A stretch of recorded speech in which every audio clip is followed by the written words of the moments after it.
Masya Allah, ini kita mau ngobrol-ngobrol sama Pak Ustadz Yusuf. Assalamualaikum. Waalaikumsalam. Alhamdulillah. Pak Ustadz, ini kalau boleh tahu sekolahan atau pondok pesantren, Pak? Ini namanya Imbos, Insan Mulia Boarding School Pringsewu. Di Kabupaten Pringsewu, tepatnya di Kelurahan Margakaya. Kalau boleh tahu ini berdirinya tahun berapa, Pak? Ini berdiri kalau tidak salah sudah hampir 6 tahun. Ini tahun berapa ya? 6 tahun. Berarti belum lama, Pak ya? Belum lama. Alhamdulillah. Ini sekolah dan pondok pesantren. Terus untuk muridnya ini berkisar berapa, Pak, untuk sekarang ini? Ini muridnya sekarang sudah masuk hampir 1000 santri. 1000? 1000. Wah, luar biasa. Terdiri atas santri putra atau ikhwan dan santri putri. Itu kurang lebih 1000 santri? 1000 santri kurang lebih. Itu paling banyak dari daerah mana, Pak, yang masuk ke pesantren ini, sekolahan ini? Jadi terbagi atas beberapa daerah sebenarnya. Masuk Pringsewu karena emang dia ada Pringsewu kan. Dari Tanggamus juga banyak, dari Krui, bahkan dari beberapa dari luar kota, dari Jogja, dari Bandung, dari Bogor pun ada. Alhamdulillah. Insya Allah. Terus saya pernah dengar kabar bahwa sekolah ini termasuk kategori sekolahan elit. Apakah benar, Pak? Ya itu orang-orang ya yang menjuluki sekolahan elit. Mungkin karena hanya satu-satunya sekolah yang berbasic pesantren modern yang ada di Pringsewu ini. Dilihat dari bangunan dan prasarananya mungkin orang-orang banyak yang mengeklaim atau mengatakan bahwa sekolahan ini adalah sekolahan yang elit. Itu kan orang-orang yang bisa menilai.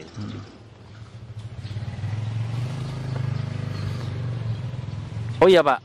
Lalu untuk program di Imbos ini apa aja, Pak? Yang paling ini? Program sendiri kalau untuk di pesantren itu ada program tahfiz namanya ya. Tahfiz. Itu menghafal Quran. Tapi tetap juga di sini tetap belajar kitab-kitab juga. Gitu. Kemudian kalau di sekolahan itu tetap seperti kurikulum kedinasan juga tetap berlaku, juga kurikulum kepesantrenan. Jadi tidak hanya pelajaran umum saja, ada juga pelajaran agama seperti bahasa Arab, kemudian fikih dan lain sebagainya. Untuk luas bangunan semua ini berapa, Pak? Luasnya masih kurang paham ya. Kurang paham ya? Luas banget sih kayaknya nih, udah mungkin kali 6 hektaran lebih. Masya Allah, ini luar biasa nih. Kita masih di ini ya, asrama akhwat atau Asrama akhwat. perempuan. Masya Allah. Ada musolahnya, juga taman-taman. Ini musola atau apa ini, Pak? Putih ini, Pak? Ini musola khusus akhwat atau perempuan. Jadi di sini itu kan khusus ya? Terpisah ya, yang ikhwan atau yang laki-laki di depan. Tadi sudah diambil gambarnya. Kemudian ini khusus untuk yang akhwat atau perempuan. Nah, kemudian di sini ada gazebo ini itu untuk halakoh. Untuk berkumpul-kumpul, Ya, untuk berkumpul, untuk kajian juga, untuk belajar ngaji atau saran hafalan juga di tempat-tempat seperti ini. Masya Allah. Coba kita ke atas ya, teman-teman.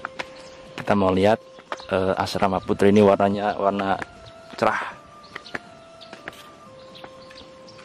Ini udah pada libur, Pak ya? Santrinya, ya, Pak? libur, ini kan menjelang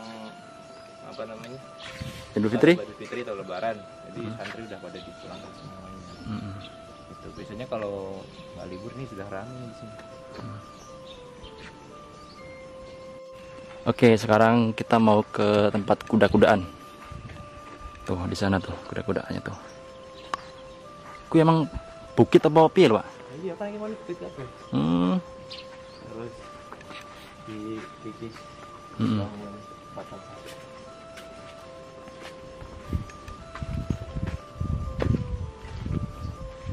Ini bagian belakang, Pak ya? Scene shooting.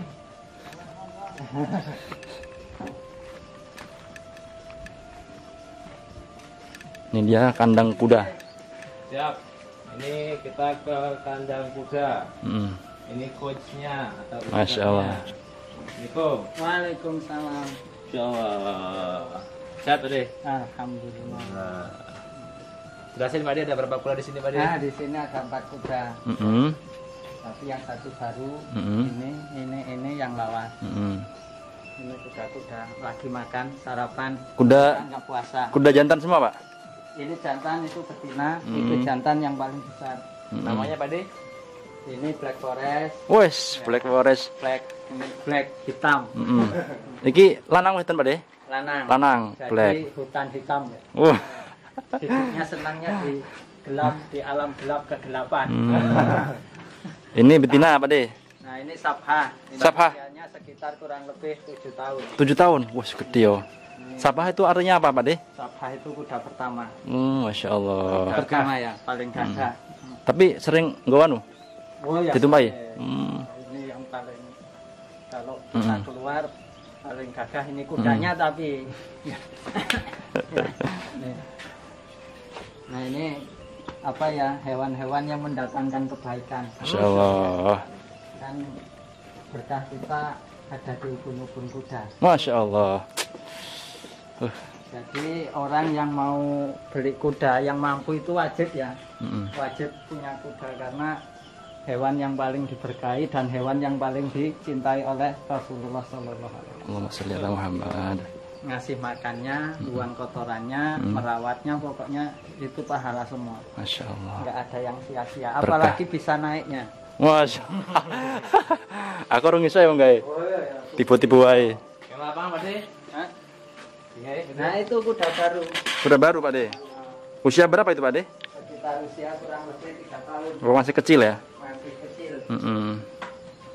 Kalau untuk makanan, Nah, Makan apa, Pak De? Sebenarnya alaminya rumput. rumput. Iya, semua kuda itu rumput, cuman kita dipoles dengan pelet ya. Hmm.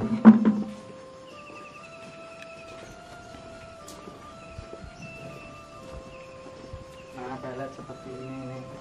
Ya, Ini campuran ya, Iya. vitamin. vitamin lah untuk tenaga. Oke, oke. Tenaga. Enggak nambah gemuk sih kalau ini cuma tenaga aja. Kalau untuk menggemukkan rumput, rumputnya yang banyak.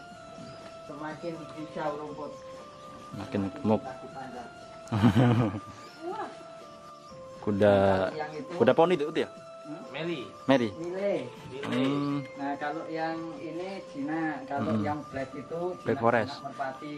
Kalau Cina Sabha, susah didekatin. Hmm. Nah kalau Sabha itu galak ya. Kalah. Galak, kuda galak itu gigit ya, kayak gigit. Terus nyepak barang kayaknya. Pak. Mana yang kipas bara? Pak De, terima kasih ya atas informasinya. Oke. Mudah-mudahan bermanfaat ini bagi yang melihat. Kapok. Ya Pak De. Kuda-kuda yang hebat. Pak De matur nuwun. Coach kuda. Bara, anu, Pak De, Assalamualaikum. Ini program apa Pak ini Pak? Semua ini. Ya, ini program yang ada di Imbos. Hmm. Yang banyaknya tuh, jadi kita memang wajib pasang program ini ya. Dari mulai BPI itu namanya Bina Pribadi Islam. Itu kajian rutin setiap Jumat pagi, setiap guru mempunyai halaqah dan anak-anak gitu. Ada OSIM, organisasi santri insan mulia. Kalau di sekolah negeri itu namanya OSIS. OSIS. Ya. Kalau di sini OSIM. Kemudian ada pramuka, ini salah satu ekstrakurikuler wajib yang ada di Imbos. Ada UKS bersama dengan sekolah negeri lainnya. Dan juga, nah ini IMHAK, ekstrakurikuler yang wajib juga yaitu berkuda dan memanah. Ini wajib, santri wajib ikut ekstrakurikuler kedua. IMHAK. Ya, kemudian ada basketball. Nah ini Lengkap ya. yang paling banyak mendulang prestasi termasuk juga di basket. Kemudian ada di sana tuh ada Arabic Club. Ini Ada bahasa Arab. bahasa Arab ya. Jadi kan di sini anak-anak itu dilatih untuk berbicara dengan menggunakan bahasa Arab. Masya Allah. Ada ekstrakurikulernya. Kemudian ada pencak silat juga, ini juga banyak menyumbangkan apa ya, kejuaraan seperti itu. Ada bulu tangkis, karate, futsal, volleyball, Lengkap Pak ya. ya hadro, taekwondo, kemudian PMI, dan juga bahasa bahasa dan sastra. Ada English Club, kalau tadi ada Arabic Arab. Club, di sini ada English Club. Kemudian yang terakhir ada Kiro'ah. Kiroah itu apa Pak? Kiro'ah ya, Kiro'ah baca Quran dengan menggunakan nada seperti itu. Masya Allah, di Imbos sudah sangat lengkap untuk fasilitas, kemudian untuk kegiatan dan sebagainya itu sudah ada semua di sini. Jadi tunggu apa lagi, guys?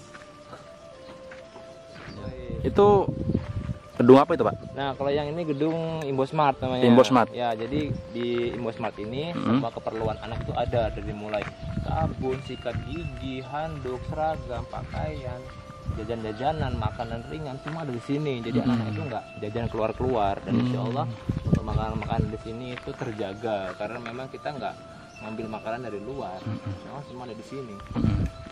Oh ya, Pak, apakah benar, Pak? Jadi kalau misalkan ada orang tua dari santri berkunjung ke Imbos ini membawa makanan dari luar, apakah dilarang? Apa gimana, Pak? Sebenarnya kalau dilarang nggak, tapi dipilah-pilih. Oh. Nah, kira-kira makanan itu baik atau tidak untuk anak, kemudian sehat atau tidak, kemudian mengandung micin atau tidak. Itu kalau mengandung micin biasanya dikembalikan ke orang tua. Karena kan SOP atau peraturan di sini seperti itu. Yang sehat-sehat boleh seperti buah, madu dan lain sebagainya, insya Allah tidak dilarang. Itu boleh dibawa masuk ya? Iya. Makan makanan juga boleh, kayak misalnya nasi, ayam, boleh, itu boleh. Oke. Lalu untuk kegiatan santri sendiri setiap harinya ngapain aja, Pak? Wah, banyak banget. Ya, jadi dari aktivitas santri itu di sini kita mulai dari pagi deh ya. Pagi itu santri bangun kurang lebih jam 4 ataupun jam 3 itu melakukan kegiatan malam, yaitu salat malam atau qiyamul lail. Kemudian setelah itu nanti sholat subuh berjamaah. Setelah sholat subuh ada halakoh Quran, misalnya ada mulazam juga, menyesuaikan jadwalnya saja. Setelah itu nanti kalau di luar bulan Ramadan jam 7 itu santri sudah dipersilakan untuk bersiap-siap mandi, kemudian mempersiapkan buku dan sebagainya untuk kegiatan belajar.